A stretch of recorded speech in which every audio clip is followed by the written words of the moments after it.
नमस्कार। हाम्रो कोलपुर कार्यक्रमको चौथो श्रृङ्खलामा यहाँहरूलाई हार्दिक स्वागत छ। म रुद्र सुवेदी। बाँकेको कोलपुर नगरपालिकाले एनटिभी कोलपुरसँगको सहकार्यमा तयार पारेको हाम्रो कोलपुर कार्यक्रम हरेक महिनाको पहिलो मङ्गलबार राति 9 बजे र बुधबार बिहान 9 बजे पुनः प्रसारण हुने गरेको छ।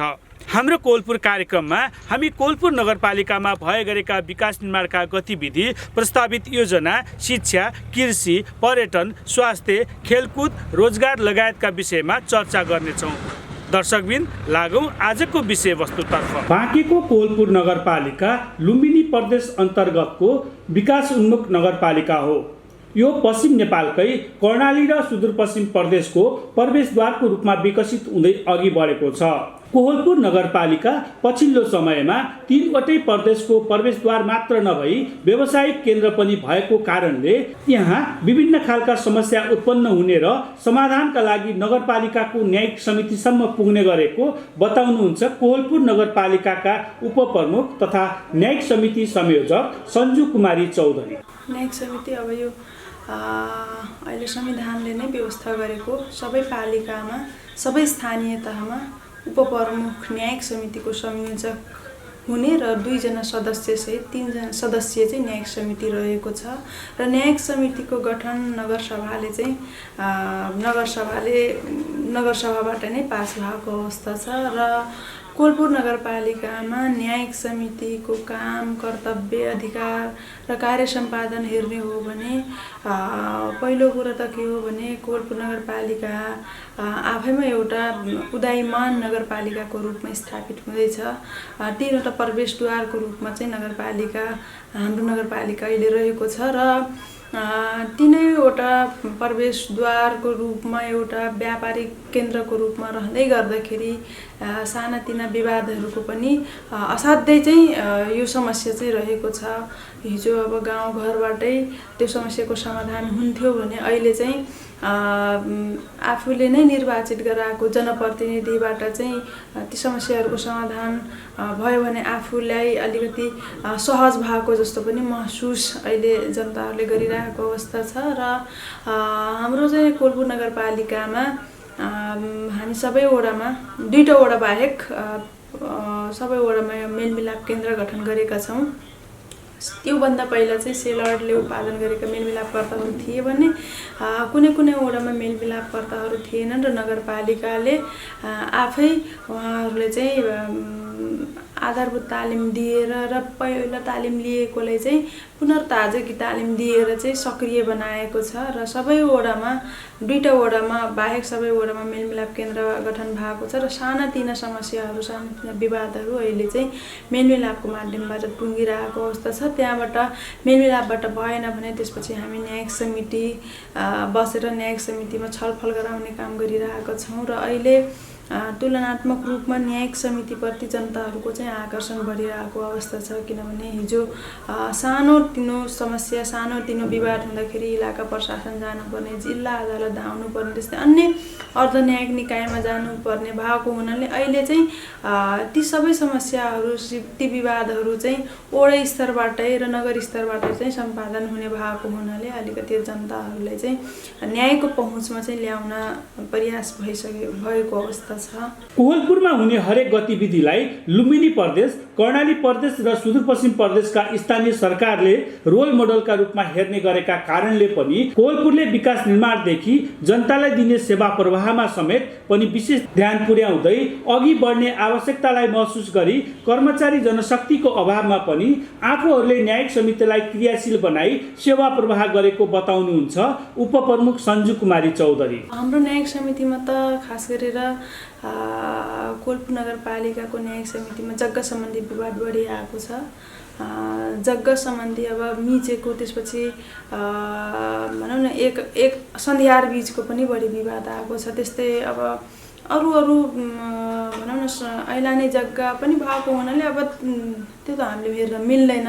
र ती सबभन्दा बढी चाहिँ त्यही समस्यालाई जोडेर चाहिँ आइरहेको अवस्था छ। त्यो बाहेक अब पति पत्नी बिचको सम्बन्धको कुराहरूको पनि आइरहेको छ, लेनदेनको कुराहरू आइरहेको छ। ती समस्याहरू चाहिँ बढी चाहिँ मुद्दाको रूपमा चाहिँ आइरहेको अवस्था छ। घरेलु हिंसाकै उसमा त आएको छैन, किनभने त्यो एउटा आपराधिक घटना भएको हुनाले प्रहरीले चाहिँ हेर्ने गरिरहेको छ। तर होइन, अब सानोतिनो कुराले गर्दाखेरि चाहिँ हामी बस्न चाहन्न। श्रीमान श्रीमती बिचको चाहिँ श्रीमतीले भनौँ न राम्रोसँग इज्जत आमानुसार चाहिँ बस्न नपाएको, राम्रोसँग खाना लाउन नपाएको हो भने त्यस्ता कुराहरू चाहिँ खाना लाउनको लागि चाहिँ नगरपालिकाले चाहिँ सहयोग गरिदियो भनेर त्यस्ता खालका मुद्दाहरू चाहिँ नगरपालिकाले हेरिरहेको अवस्था छ र न्यायिक समितिले हेरिरहेको छ र त्यस्ता प्रकारका मुद्दाहरू चाहिँ आइरहेको अवस्था छ। लैङ्गिक हिंसा भन्दा पनि राम्रोसँग खाना लाउन नपाउने टाइपको छ र त्यसमा चाहिँ अब हामीले सम्बन्ध विच्छेद गराउने अधिकार त छैन, तर सम्बन्ध विच्छेद पनि नगराइकन मिलाउन चाहिँ त्यो अधिकार छ। मिलापत्र मात्रै, यदि अब दुईटै पक्ष अब कुनै श्रीमान श्रीमती बिच चाहिँ झगडा हुन्छ, एकदमै रिसको आवेगमा आएर म चाहिँ छुट्टै पत्र लिएर बस्छु, म बस्दैन, तर उहाँहरूलाई चाहिँ यहाँ नगरपालिकाको न्यायिक समितिमा आएर हामीले सम्झाइ बुझाइ गर्दाखेरि केही दिनपछि उहाँहरूको रिस चाहिँ मरेको अवस्था हुन्छ र अब भनौँ न आपसमा बस्ने वातावरण पनि भइसकेको हुन्छ। त्यसरी चाहिँ मिलाउने काम भएको छ। सम्बन्ध विच्छेदै गराउने अधिकार त हामीलाई छैन। अब त्यस्तो हो भने हामी उहाँहरूले चाहिँ परामर्श गरेर अब यहाँ भन्दा पनि अरू ठाउँमा गएर अन्य निकायमा गएर गराउँदाखेरि त्यसरी चाहिँ गरिरहेको अवस्था। उहाँले न्यायिक समितिका लागि आवश्यक पर्ने नगरपालिकामा इजलास र कानुनी विज्ञ कर्मचारी नहुँदा न्यायिक समितिको काम आफ्नै कार्यकक्षबाट सेवा दिँदै आएको बताउनुभयो। उहाँले पूर्वाधार निर्माण तथा बजार अनुगमन समितिको संयोजकको रूपमा पनि भूमिका निर्वाह गर्दा केही प्राविधिक त्रुटि हुने गरेको, तर पनि गुणस्तर मापनको जिम्मेवारी प्राविधिकलाई नै जिम्मेवार बनाउँदा सहज हुने गरेको बताउनुभयो। अब यस्तो छ, आवश्यक पूर्वाधार भन्दा पनि पहिलो कुरा त हामीसँग एउटा भनौँ न नगरपालिकामा एउटा कानुनको दरबन्दी भएको एकजना कर्मचारी पठाउनु पर्ने हो। अहिलेसम्म अब कर्मचारी नै नभएको अवस्था छ। अब हामीले त्यो भर्ना पनि गर्ने अधिकार छैन, तर हामीले चाहिँ काम चलाऊ अब कानुनको कोही परामर्श भनौँ न सल्लाहकार, कानुनी सल्लाहकारले राखेर अब एकजना नासु सराकोच कर्मचारीलाई राखेर चाहिँ काम गराइरहेको अवस्था छ। त्यसमा पनि चाहिँ जटिलता त छ, किनभने कानुनको विज्ञ छैनन् यहाँ, होइन। अब त्यति पढे लेखेको भनौँ न त्यो कानुन सम्बन्धी चाहिँ अलिकति जानकारी नभएको हुनाले अलिकति समस्या छ। र अर्को कुरा अब एउटा इजलास कक्ष पनि हुनुपर्ने, किनभने छलफल गराउँदाखेरि शान्त ठाउँमा गराउनु पर्दछ, तर त्यो छलफलको लागि आवश्यक पूर्वाधार इजलास कक्ष पनि छैन। अब यो कुरा आफैले भन्दाखेरि अलिकति आफ्नै, तर त्यो कुरा चाहिँ अब अन्य जनप्रतिनिधि साथीहरूले चाहिँ बुझिदिनुहुन्न। हामीले चाहिँ न्यायिक समितिका संयोजकहरूले चाहिँ अलिकति त्यो समस्या छ, किनभने यो समस्या मलाई लाग्छ कोटपुरको मात्रै होइन, सबै पालिकाको होला। इजलास कक्ष नभएर अब कतिपय उपप्रमुखहरू आफ्नै कार्यकक्षमा पनि आएर चाहिँ मिलाउने अवस्था छ। अब हामी नै भनौँ न मैले नै त्यो गरिरहेको अवस्था छ, अन्य कुनै ठाउँ छैन मिलाउने। अब मान्छे उहाँ वेटिङमा बसिरहेको हुन्छ भेट्नलाई, यहाँ हामी छलफल गराइरहँदाखेरि अलिकति चाहिँ तालमेल नमिलेको जस्तो पनि भइरहेको छ। त्यो समस्या छ। कर्मचारी दक्ष जनशक्ति छैन। त्यसपछि अब हामीसँग स्पष्ट कानुन पनि छैन। मेलमिलाप गराउन भन्छ, मेलमिलापको लागि एउटा पक्ष आउँछ, अर्को पक्ष आइदिन्न, अर्को पक्षमा जसरी पनि मिल्छु भन्छ, अर्को पक्षमा मिल्दैन भन्छ। उसले कसरी तान्ने त? त्यो हो। र अर्को के हो भने मेलमिलाप गरेका, सहमति गरेका कुराहरू कार्यान्वयनमा पनि अलिकति अप्ठ्याराहरू छन्। सहमति गरेर जान्छन्, त्यसपछि त्यो कार्यान्वयनमा चुनौती छ, कार्यान्वयन नगरिदिने। त्यसपछि अब उनीहरूले फेरि पनि कार्यान्वयन गराउँदाखेरि भनौँ न त्यो कानुन सम्बद्ध भन्दा पनि अलिकति, किनभने सहमति गरेर आइसकेपछि जबरजस्ती गर्ने कुरा हुँदैन, त्यो भएको हुन चाहिँ समस्या छ। सबै उपप्रमुखलाई अनुगमन समितिको संयोजक भएर त्यो जिम्मेवारी पनि दिएको छ, तर यसमा पनि अलिकति टेक्निकल प्रब्लम चाहिँ छ, किनभने उपप्रमुखहरू त न कोही इन्जिनियर हो न कोही ओभरसियर हो। अब हामीले त्यहाँ गएर हेर्ने भनेको के हो भने सम्बन्धित ठाउँमा सम्बन्धित नाममा पास भएको योजना, त्यो ठाउँमा तोकिएको योजनाहरू बनेको छ कि छैन, हामीले त्यो हेर्ने, हाम्रो आँखाले र हाम्रो क्षमताले हेर्ने त त्यो हो। र त्यो पनि गरिरहेकै अवस्था। अब त्यसको क्वालिटी चेक गर्ने त प्राविधिकको काम होला, ल्याबको काम होला। अब सम्भव भएसम्म प्राविधिक चेक पनि ल्याब टेस्ट गरेर पनि हामीले गरिरहेको छौँ। अलिकति चाहिँ शङ्का छ भने त्यसमा चाहिँ हामीले ल्याबबाट प्रमाणित नै गराएको छौँ। र अन्य योजनाहरू चाहिँ प्राविधिक हाम्रो सबै वडामा प्राविधिकहरू हुनुहुन्छ। सबै वडाको प्राविधिकहरू त्यहाँ निर्माण स्थलसम्म चाहिँ उहाँहरू आफै खट्नु भएको छ। उहाँहरूकै रोहबरमा कति चाहिँ क्वान्टिटी राख्ने हो त्यो इस्टिमेट अनुसार हाम्रो जुन इस्टिमेट र मापदण्ड छ त्यो अनुसार भएको छ कि छैन त्यो प्राविधिककै निगरानीमा भएको हुनाले अब प्राविधिक कुराहरू प्राविधिकलाई नै थाहा हुन्छ। त्यसरी चाहिँ उहाँहरूले हेरेको भरमा चाहिँ हामीले गरिरहेको छौँ त्यसको क्वालिटीको कुरा। किनभने त्यो क्वान्टिटी र क्वालिटी त्यो बराबरको छ कि छैन नगरपालिकाले एउटा इस्टिमेट दिएको हुन्छ। त्यो इस्टिमेट अनुसार कति ढुङ्गा राख्ने, कति गिट्टी राख्ने, कति ग्राभल राख्ने, कति सिमेन्ट राख्ने हैन, त्यो अनुसारको माल मेटेरियल प्रयोग भएको छ कि छैन भनेर त हामीसँग प्राविधिक हुनुहुन्छ। सबै वडामा प्राविधिक भएको हुनाले त्यसरी चाहिँ हामीले क्वालिटी टेस्ट गरिरहेको अवस्था छ। हामीले अब अनुगमनको संयोजक हामी भइसकेपछि जसरी पनि क्वालिटी चाहिँ हुनु पर्यो, हामीले यता दबाब दिइरहेको छौँ। जसरी पनि काम चाहिँ बलियो हुनु पर्यो, काम पक्का हुनु पर्यो भनेर हामीले त्यो भन्छौँ र हुनु पनि पर्छ। तर अब बिचमा जनप्रतिनिधि हाम्रो वडाका अन्य साथीहरू अब जनताहरू उहाँहरूले पनि प्रेसर गर्ने हो कसरी हुन्छ गर्ने त्यो चाहिँ अलिकति अलि दबाब छ कि जस्तो पनि कुराहरू आइरहेको छ। तर दबाब भए पनि हामीले चाहिँ क्वालिटी हेर्नुपर्छ, क्वालिटी छ कि छैन त्यसमा चाहिँ ख्याल गर्नुपर्छ। दबाब आफ्नो ठाउँमा हुन्छ, नियम सम्मत छ कि छैन त्यो हेर्नुपर्छ। कोहलपुर नगरपालिकाले कानुनी शाखामा कर्मचारी नहुँदा स्थानीय सरकार सञ्चालनमा विभिन्न अवरोध आउने भएकोले बाधा अड्काउ फुकाउनका लागि विधायन समिति मार्फत ऐन नियम र कानुन निर्माण गरी कार्य सम्पादन गर्दै अघि बढेको बताउनुहुन्छ कोहलपुर नगरपालिका विधायन समितिका संयोजक तथा नगर कार्यपालिकाका सदस्य भीमबहादुर नेपाली। हामी कोहलपुर नगरपालिकामा 2074 सालमा यहाँ आइसकेपछि हामी पहिलाको जस्तो स्थानीय निकाय नभएर यो एउटा सरकार भएका कारणले गर्दा हामी कुनै पनि काम गर्दा कानुन नबनाइकन, ऐन नबनाइकन, कार्यविधि नबनाइकन, नियमावली नबनाइकन हामीले काम गर्यो भने त्यो वैधता देखिँदैन। त्यसैले सर्वप्रथम त हामी हिँड्ने बाटो कोहलपुर नगरपालिकामा आइसकेपछि नगरपालिकालाई कसरी चलाउने, कहाँ पुर्याउने, नगरसभा कसरी सञ्चालन गर्ने, नगरसभा नगर कार्यपालिका कसरी सञ्चालन गर्ने भनेर त्यस सम्बन्धी विभिन्न नियमावलीहरू हामीले बनायौँ। सर्वप्रथम नगरसभा सञ्चालन नियमावली, त्यसपछि गएर कार्यविभाजन नियमावली, त्यसपछि कार्यपालिका बैठक सञ्चालन कार्यविधि, यीबाट सुरु भएर अहिले हामीले कोहलपुर नगरपालिकामा करिब हामी स्थानीय सरकार सञ्चालन ऐन हामी त्यसलाई एउटा सानो संविधान पनि भन्छौँ। हामी ठुलो संविधान भनेको 72 को सबै सङ्घीय सरकारले बनाएको संविधान छ भने यो स्थानीय सरकारका लागि बनाएको एउटा स्थानीय सरकार सञ्चालन ऐन छ। यसलाई हामी सानो संविधान भन्न पनि सक्छौँ। यसका आधारमा हामीलाई स्थानीय सरकारलाई संविधान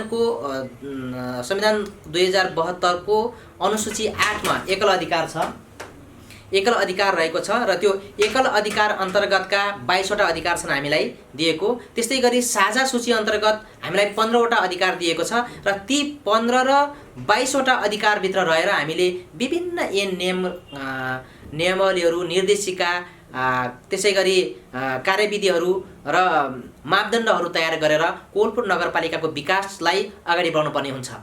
हामीले यदि कुनै पनि ऐन नियम कानुन नबनाइकन कार्य गर्यौँ भने हाम्रो बेरोजगार आउने सम्भावना बढी हुन्छ।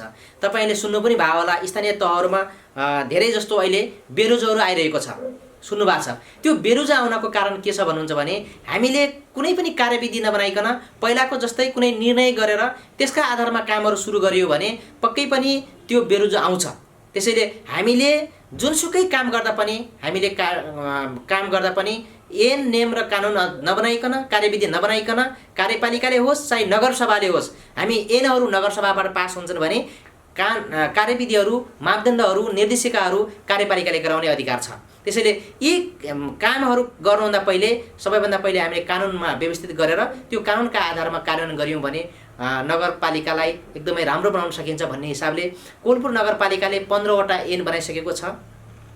2074 सालदेखि आज 77 साल माघ 5 गतेसम्मको कुरा गर्दैछु। आजसम्म हामीले 15वटा ऐन बनाएका छौँ। त्यसै गरी 8वटा नियमावली बनाएका छौँ, 10वटा निर्देशिका बनाएका छौँ, 41वटा कार्यविधि छन्, एउटा आचार संहिता छ र यी सबै राजपत्रमा छापेपछि प्रकाशित गरेपछि मात्रै कानुनमा आउँछन्। र यसरी यो संविधानको धारा 226 छ। यसले हामीलाई नगरसभाबाट कानुन बनाउने अधिकार संविधानमै व्यवस्था छ। त्यसको आधारमा रहेर नगरसभाले ऐनहरू बनाउँछ र ऐनको आधारमा नियमावली बन्छन्, कार्यविधि बन्छन्, निर्देशिका बन्छन् र मापदण्ड बनेर यसरी नगर सरकारलाई एउटा सङ्घीय सरकारको ढाँचामा एउटा जसरी सङ्घीय सरकारले पनि ऐन नियम नबनाइकन कार्यान्वयन गर्दैन त्यसरी हामीले पनि त्यसै गरी काम गरिरहेका छौँ। र यति मात्रै फरक छ, हामी स्थानीय सरकार सञ्चालन ऐनमा 3टा कुरा लेखेको छ, सहअस्तित्व, सहअस्तित्वको कुराहरू गरिरहेछ। यिन 3वटा कुरामा रहेर हामीले प्रदेश, सङ्घ र स्थानीय तहको 3 तहको सरकारसँग मिलेर मात्रै हामीले काम गर्ने भएको कारणले गर्दा, समन्वयात्मक ढङ्गले काम गर्ने भएको कारणले गर्दा अधिकार पनि नबाजिकने गरी सङ्घीय सरकारको कानुनसँग, प्रदेश सरकारको कानुनसँग नबाजिने गरी स्थानीय सरकारले पनि कानुन बनाउँछ र त्यसका आधारमा हामीले कामहरू गर्ने गरेका छौँ। र यो स्थानीय सरकार सञ्चालन ऐनमा हामीलाई 1 नम्बरमै नगर प्रहरीको कामको बारेमा दिएको छ। त्यसै नगर प्रहरी पनि हामी कानुन नबनाइकन हामीले त्यसलाई अगाडि बढाउन सक्दैनौँ। 2 नम्बरमा सहकारी संस्था सम्बन्धी छ, 3 नम्बरमा एफएम सञ्चालन दिने अधिकार छ, त्यस्तै गरी 4 नम्बरमा स्थानीय कर, सेवा शुल्क तथा दस्तुर सम्बन्धी काम गर्ने अधिकार छ हामीसँग। त्यसै गरी 5 नम्बरमा स्थानीय सेवाको व्यवस्थापन छ। त्यसै गरी 6 नम्बरमा स्थानीय तथ्याङ्क र अभिलेख सङ्कलन गर्ने अधिकार छ। स्थानीय स्तरका 7 नम्बरमा स्थानीय स्तरका विकास आयोजना र परियोजना सञ्चालन गर्ने अधिकार छ। त्यस्तै गरी 8 नम्बरमा आधारभूत र माध्यमिक शिक्षा छ। त्यसै गरी आधारभूत स्वास्थ्य र सरसफाइ सम्बन्धी काम गर्ने अधिकार छ। स्थानीय बजार व्यवस्थापन, वातावरण संरक्षण र जैविक विविधता सम्बन्धी काम गर्ने अधिकार छ। त्यसै गरी स्थानीय सडक, ग्रामीण सडक, कृषि सडक र सिँचाइ सम्बन्धी काम गर्ने अधिकार छ। गाउँसभा, नगरसभाबाट मेलमिलाप र मध्यस्थताको व्यवस्थापन गर्ने अधिकार छ। स्थानीय अभिलेखको व्यवस्थापन गर्ने अधिकार छ। जग्गाधनी पूर्जा वितरण गर्ने अधिकार छ। त्यसै गरी कृषि तथा पशुपालन, कृषि उत्पादन व्यवस्थापन तथा पशु स्वास्थ्य सहकारी सम्बन्धीको अधिकार छ। ज्येष्ठ नागरिक, अपाङ्गता भएका व्यक्ति, अशक्तहरूको व्यवस्थापन, त्यसै गरी बेरोजगारको तथ्याङ्क सङ्कलन गर्ने अधिकार छ। त्यसै कृषि प्रसारको व्यवस्थापन, सञ्चालन र नियन्त्रण गर्ने अधिकार छ। खानेपानी तथा जलवायु आयोजना, वैकल्पिक ऊर्जा सम्बन्धी काम गर्ने अधिकार छ। त्यस्तै गरी विपद व्यवस्थापन सम्बन्धीको अधिकार छ। त्यसै गरी जलाधार, वन्यजन्तु, खानी तथा खनिज पदार्थको संरक्षण गर्ने अधिकार छ। त्यसै गरी भाषा, संस्कृति र ललित कलाको संरक्षण गर्ने र विकास गर्ने एकल अधिकारमा छन् हाम्रा। यी एकल अधिकार अन्तर्गत हामीले यसलाई पहिला सुरुमा यसको कानुन बनाउने, यस अन्तर्गतका ऐन बनाउने र ऐन अन्तर्गतका आवश्यक अनुसार नियमावली र मापदण्डमा भएर मात्रै यसलाई कानुनमा लैजाने कुरा छ। त्यस्तै साझा अधिकारभित्र हामीलाई खेलकुद र पत्रकारिता सम्बन्धीको अधिकार छ, स्वास्थ्य सम्बन्धीको अधिकार छ साझा सूचीमा। त्यस्तै गरी विद्युत, खानेपानी र सरसफाइ जस्ता सेवाहरू, त्यसै गरी सेवा शुल्क, दस्तुर, दण्ड, जरिवाना, प्राकृतिक स्रोतबाट प्राप्त रोयल्टी र पर्यटन शुल्क, त्यसै गरी वन, जङ्गल, वन्यजन्तु, चराचुरुङ्गी, जलवायु, वातावरण, पर्यावरण तथा जैविक विविधता सम्बन्धीको अधिकार छ। त्यसै गरी सामाजिक सुरक्षा र गरिबी निवारण सम्बन्धी अधिकार छ। व्यक्तिगत घटना, जन्म, मृत्यु, विवाह र तथ्याङ्क सङ्कलन, त्यसै गरी स्थानीय स्तरमा पुरातात्विक प्राचीन स्मारक र सङ्ग्रहालय संरक्षण, प्रबन्धन र पुनर्निर्माण गर्ने अधिकार छ। सुकुम्बासीको व्यवस्थापन गर्ने, प्राकृतिक स्रोतबाट प्राप्त रोयल्टीको बाँडफुट गर्ने, सवारी साधनको अनुमति दिने र भूमि व्यवस्थापन, सञ्चार सेवा, यातायात सेवा गरेर यति साझा सूचीमा रहेका अधिकारहरू छन्। यी हामीले संविधानका अनुसूची 8 र 9 को अधिकारभित्र रहेर मात्रै हामीले काम गर्न पाउने हुन्छ र यसका आधारमा मात्रै हामीले कानुन बनाएर अघि बढ्ने भएको कारणले गर्दा कोलपुर नगरपालिका कानुन नबनाइकन एक पाइलो पनि अगाडि हिँड्न सक्दैन।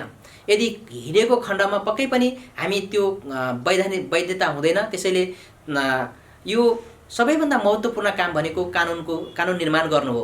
तर विडम्बना भन्दाखेरि अहिलेसम्म सङ्घीय सरकारबाट कानुन बनाउने अधिकृतको दरबन्दी छ, नायक सुब्बाको दरबन्दी छ, तर पनि अहिलेसम्म उहाँहरू आइपुग्नु भएको छैन।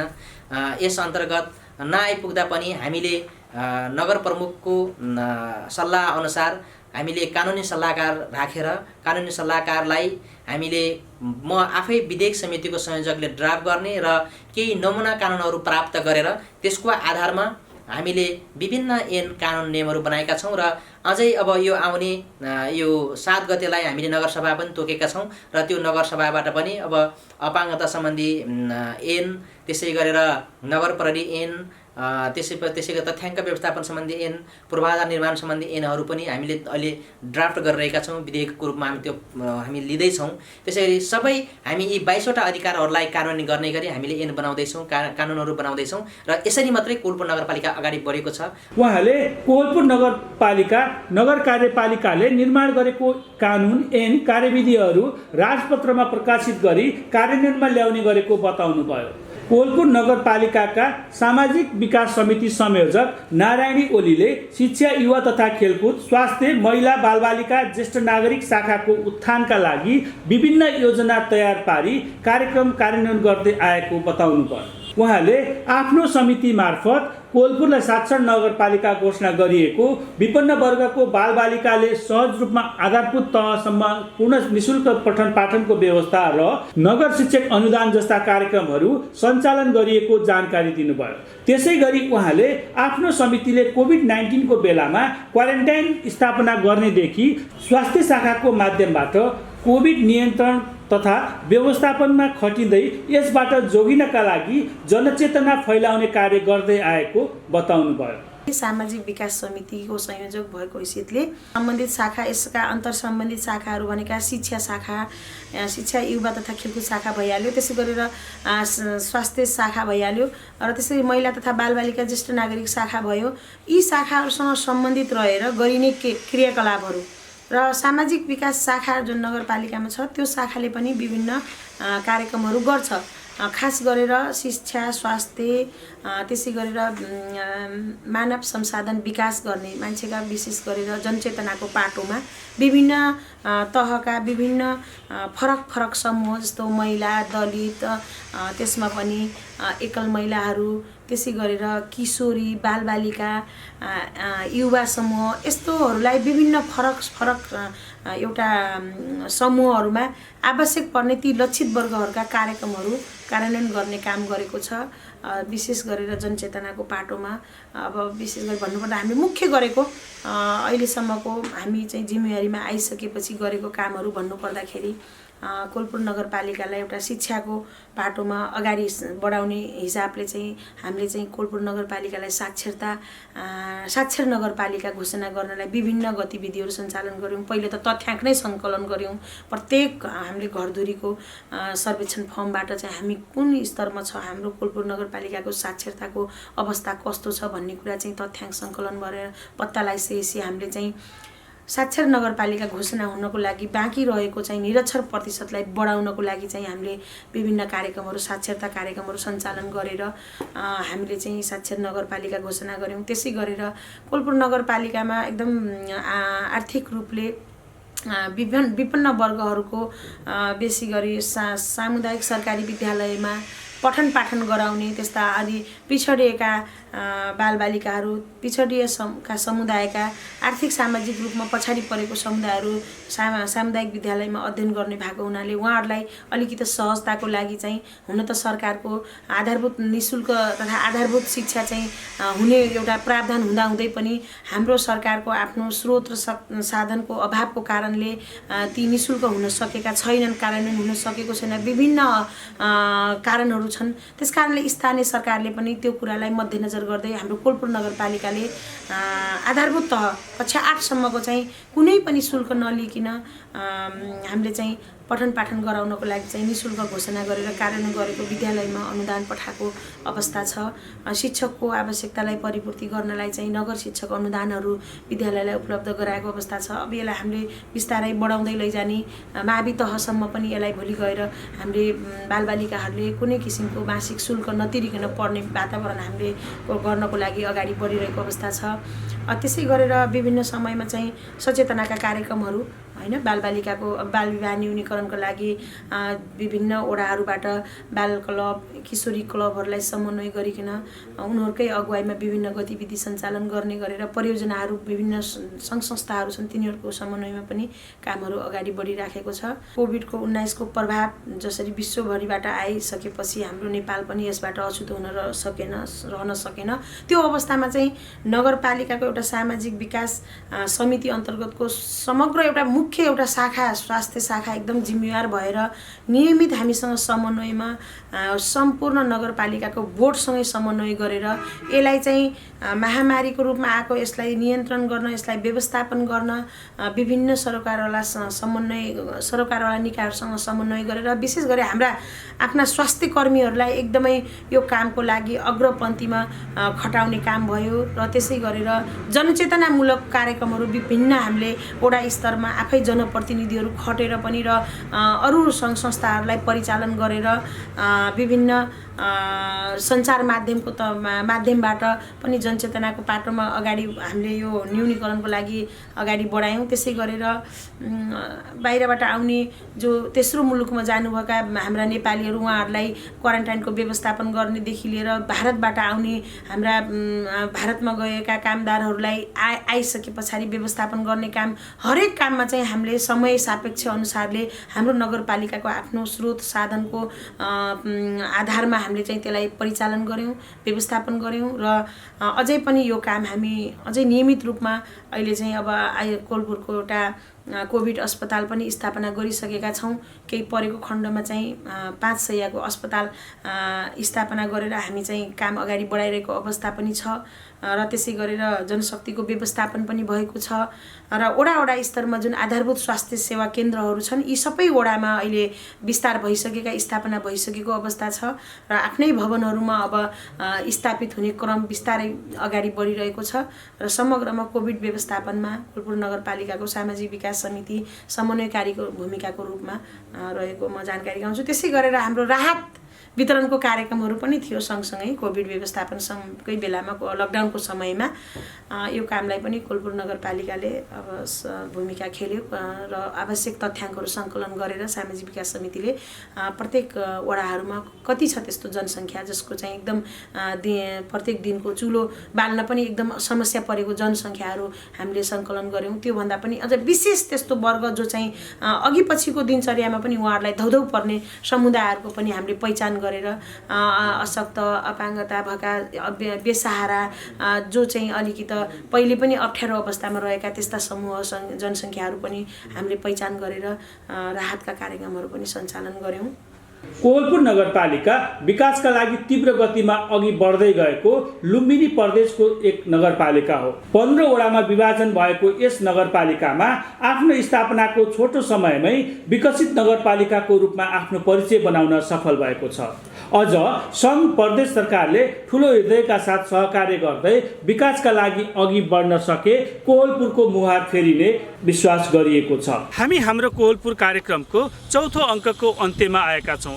यहाँलाई यो कार्यक्रम कस्तो लाग्यो? कार्यक्रमका बारेमा यहाँको गुनासो सुझाव र प्रतिक्रिया भए हामीलाई हाम्रो koolpur77@gmail.com मा सम्पर्क गर्न सक्नुहुनेछ।